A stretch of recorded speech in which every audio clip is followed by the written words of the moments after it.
Bom dia, meus irmãos queridos. Deus nos abençoe nesse dia, Deus nos guarde. E nós vamos começar o dia já meditando na palavra do Senhor. Eu gostaria de hoje meditar com vocês no Salmo 78. O Salmo 78 é um salmo longo de 72 versículos. Então, quero que Deus me abençoe para resumi-lo, mas é maravilhoso o salmo. Vamos orar. Pai, eu quero que o Senhor venha ter misericórdia de nós nesse dia. Senhor, nos guarde, Senhor, protege a nossa casa, nossos filhos, ó Deus, nossa família, em nome de Jesus, pela tua misericórdia, Senhor. Nós sabemos que não merecemos nada, mas o Senhor é bom e nós confiamos na tua fidelidade, Senhor. Senhor, que o teu sangue venha nos perdoar dos nossos pecados, tem misericórdia de nós. E, Senhor, abre o nosso entendimento para aprendermos, como esse salmo fala, aprendermos com as gerações passadas e não repetirmos os mesmos erros nas gerações vindouras. Nos ajude, Senhor, no nome de Jesus, nós te amamos, te adoramos e seja louvado o teu santo nome sobre nossa vida, nossa família, sobre a tua igreja e sobre toda a terra. Em nome de Jesus. Amém.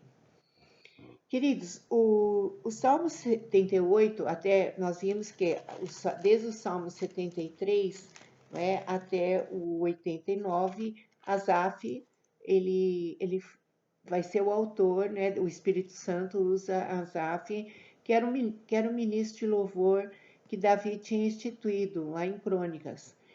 Então, nós vamos ver o Salmo 78. Diz assim: é chamado um salmo didático, porque é um salmo de ensinamento, de ensinamento mais do que assim louvor, né, a Deus. Então, ele começa no versículo 1, ele começa assim: Escutai, ó povo meu, a minha lei. Prestai ouvidos à minha palavra, às palavras da minha boca. Abrirei os lábios em parábolas e publicarei enigmas dos tempos antigos. O que ouvimos e aprendemos, o que nos contaram nossos pais, não encobriremos a nossos filhos. Contaremos à geração vindoura os louvores do Senhor e o seu poder e as maravilhas que ele fez. Ele estabeleceu um testemunho em Jacó e instituiu uma lei em Israel e ordenou a nossos pais que os transmitissem a seus filhos, a fim de que a nova geração os conhecesse, filhos que ainda hão de nascer, se levantassem e por sua vez os referissem a seus descendentes, para que pusessem em Deus a sua confiança e não se esquecessem dos feitos de Deus, mas lhe observassem os mandamentos. E os que não fossem com seus pais, geração obstinada e rebelde, geração de coração inconstante e cujo espírito não foi fiel a Deus. Olha só, forte, do versículo 1 até o versículo 8, ele vai falar de escutai, presta atenção. Olha só, a minha palavra, porque eu vou falar em parábolas e se você buscar, vai ser revelado meus ensinamentos para você. O que ouvimos e aprendemos e o que contaram nossos pais. Então, nós precisamos transmitir a palavra de Deus. Em Deuteronômio 6 fala, sentado, andando, falando do Senhor para os netos, para os filhos. Não é verdade? Então, ele estabeleceu a sua lei, né? E nós precisamos contar aos nossos filhos e a geração vindoura. Não é? Ele instituiu uma lei em Israel, no versículo 5, e ordenou que nós transmitíssemos a nossos filhos, a fim de que a nova geração conhecesse os mandamentos do Senhor, filhos em que ainda vão nascer, não é? Para que pusessem em Deus a sua confiança e não se esquecessem dos feitos de Deus, mas observassem os mandamentos. Então, hoje é muito triste porque às vezes muitos pais pensam que a igreja vai passar esses ensinamentos, deixam nas mãos dele, mas é os pais, é o exemplo dos pais, é assim, Deus se torna visível, Deus é espírito, então ele não é visível aos olhos humanos, ele se torna visível através das atitudes dos pais. Então, olha a responsabilidade. Então, não só falar dos mandamentos, mas que os filhos observem na gente que estamos vivendo. E quando falharmos, termos a coragem de acertar. Então, aqui é muito forte, ele está ensinando a nós passarmos para a geração, porque senão essa geração que está surgindo não vai conseguir sobreviver, porque vai ser tão forte tudo que vai ver nesse mundo. Então, nós precisamos ensinar o amor de Deus, a sua bondade, a sua fidelidade, os mandamentos do Senhor. Nós precisamos ensinar. Em nome de Jesus, querido, que você que está ouvindo receba isso. E aí ele continua no versículo 9, ele vai contar a história de Israel. Lá em Coríntios 10 fala, você não precisa praticar a mesma coisa que seu pai praticou, só de você ver o que aconteceu com ele, quando ele praticou coisas erradas, você já vai ter temor de não praticar, e vai perdoá-lo e vai orar para que Deus te guarde disso. Então, olha só, ele vai falar agora dos exemplos de Israel, né? Ele vai falar assim, ó, olha só, essa geração de coração inconstante, cujo espírito não foi fiel a Deus. Versículo 9: os filhos de Efraim, embora armados de arca, bateram em retirada no dia do combate. Não guardaram a aliança de Deus, não quiseram andar na sua lei. Ele está falando dos filhos de Efraim, que era uma geração pródiga, quer dizer, vivia em terras longínquas, escolhia não ouvir a Deus. E nós não podemos deixar que a nossa geração seja assim, e nem que nós, né, principalmente nós que vamos falar da palavra, não podemos ser uma geração pródiga, não é? Não quiseram andar na sua lei, no versículo 10. Esqueceram das suas obras, das maravilhas que lhes mostraram, esqueceram de tudo que o Senhor fez. Que Deus nos guarde, não é? Prodígios Deus fez na presença de seus pais na terra do Egito, no campo de Zoan. E Deus dividiu o mar e fê-lo seguir, aprumou as águas como num dique, guiou-os de dia como uma nuvem, durante a noite como um clarão de fogo. No deserto fendeu rochas e lhes deu a beber abundantemente como de abismos. Da pedra fez brotar torrentes, fez manar água como rios, mas ainda assim prosseguiram em pecar contra ele e se rebelaram no deserto contra o Altíssimo. Tentaram a Deus no seu coração, pedindo alimento que lhe fosse de gosto. Falaram contra Deus, dizendo: pode acaso Deus preparar-nos uma mesa no deserto? Com efeito, feriu ele a rocha e dela manaram águas, transbordaram caudais. Pode ele dar-nos pão também, ou fornecer carne para o seu povo? Ouvindo isto, o Senhor ficou indignado, acendeu-se fogo contra Jacó, e também se levantou o seu furor contra Israel, porque não creram em Deus, nem confiaram na sua salvação.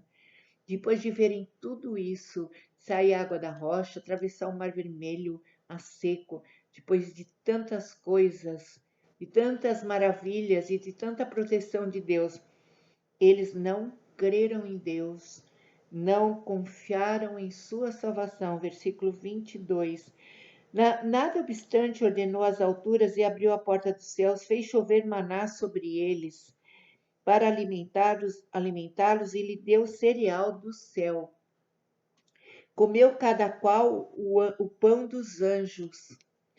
Enviou-lhes ele comida a fartar, fez soprar no céu o vento do oriente e pelo seu poder conduziu o vento do sul. Também fez chover sobre eles carne como poeira e voláteis como areia dos mares.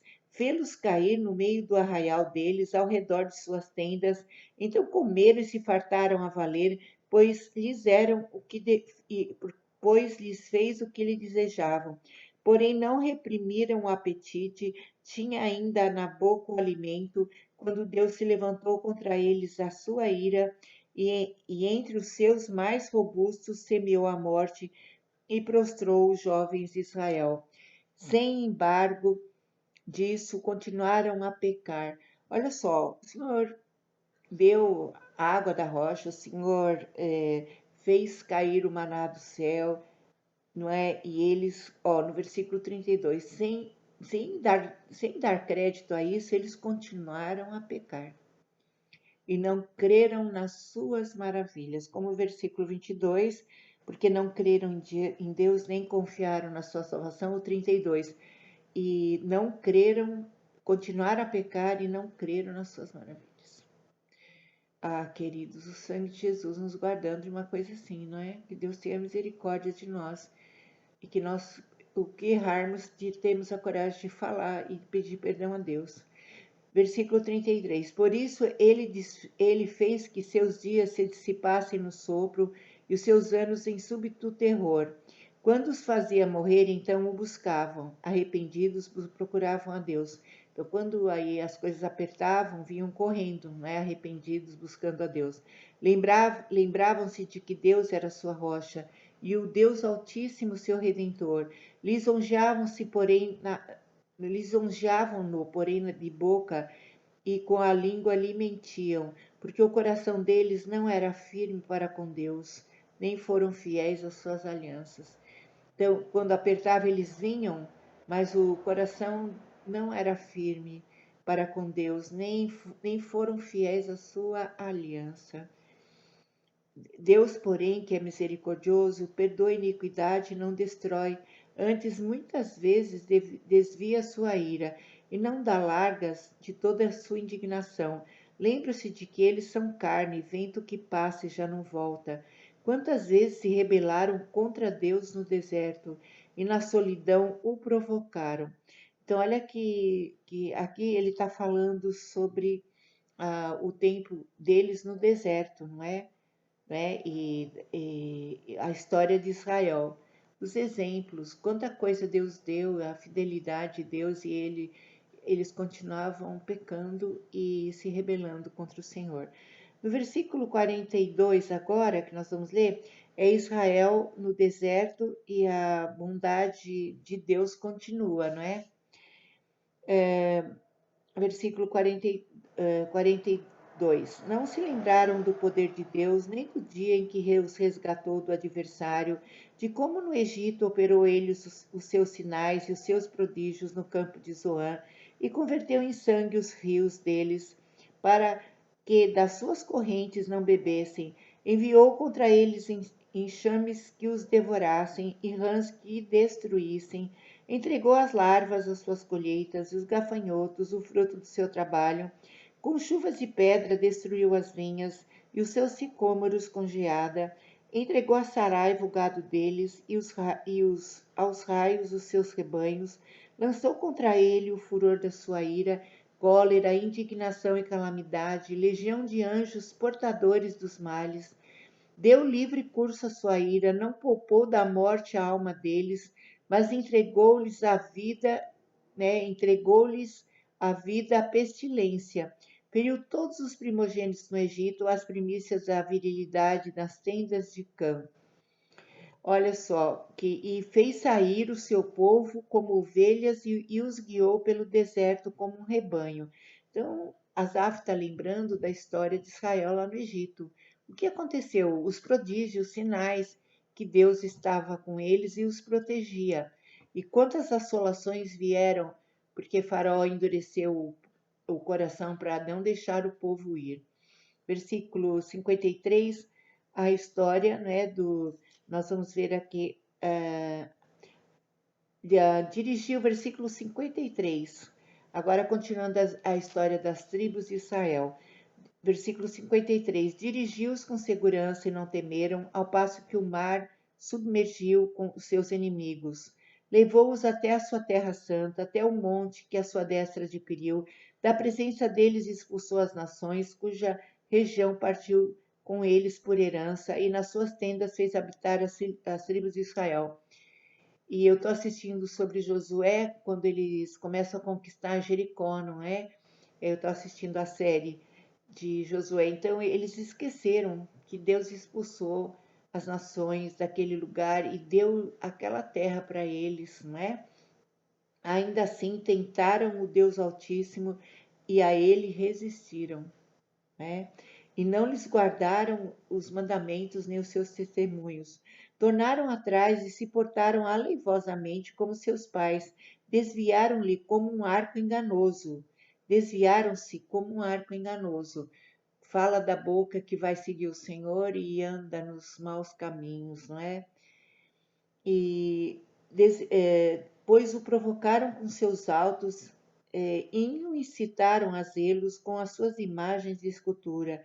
Deus ouviu isso e se indignou, e sobremodo se aborreceu de Israel. Por isso abandonou o tabernáculo de Siló, a tenda de sua morada entre os homens, e passou a arca da sua força ao cativeiro e a sua glória à mão do adversário. Entregou o seu povo à espada e se encolorizou contra a sua própria herança. O fogo devorou os jovens deles e as suas donzelas não tiveram canto nupcial. Os seus sacerdotes caíram à espada e as suas viúvas não fizeram lamentações. Então o Senhor despertou como de um sono, como um valente que grita, excitado pelo vinho, e fez recuar os golpes os seus adversários e lhes comminou perpétuo desprezo. Além disso, rejeitou a tenda de José e não elegeu a tribo de Efraim. Olha só que interessante, ele vai falar aqui do cativeiro, por isso veio o cativeiro, não é? Por isso que eles sofreram tanto, não é? Mesmo na Babilônia e tudo. Então ele está falando aqui, Asaf, de coisas que ainda vão acontecer, não é? Que o Senhor, ou as coisas que aconteceram e que vão acontecer. Então, meus queridos, olha que sério.